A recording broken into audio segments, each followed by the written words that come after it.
In today's video, I'm going to teach you how to set A4 paper size in Google Docs. Let's get started right away so you can work with your documents more efficiently. First, you'll want to open up the Google document that you're working on. Once your document is open and ready, cast your attention to the menu bar at the top of your screen. Here, you'll see a series of options, but the one we're interested in is labeled File. Go ahead and click on that. This will open up a drop-down menu with several choices related to your document options. From this list, you'll need to select the option that says Page Setup. Give that a click, and it will prompt a new dialog box to appear on your screen. Inside this Page Setup dialog box, your focus should be on a few specific controls. Firstly, make sure that under the Apply To section, the Whole Document option is selected. This ensures that the change you're about to make will apply to the entire document rather than just a portion of it.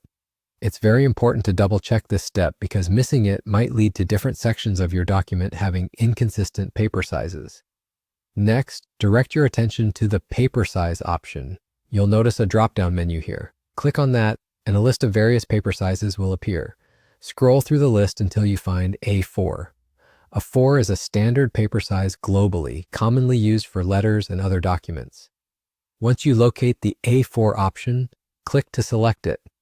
Now here's an additional tip. If you find that you will frequently use A4 as your paper size for different documents, you can make your life easier by setting it as the default. Whenever you create a new document, it will automatically be set to A4 size, saving you time. To do this, there's usually an option in the same dialog box to set your current settings as the default. Check for this option and give it a click if it suits your needs.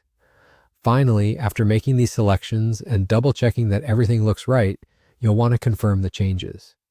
Do this by clicking on the OK button at the bottom of the Page Setup dialog box. And just like that, your document is now set to A4 paper size. This simple change can ease the process of printing and sharing documents, especially on an international scale. If you found this tutorial helpful, don't forget to like, comment, and subscribe to stay updated with more useful tips and tricks. Thanks for tuning in.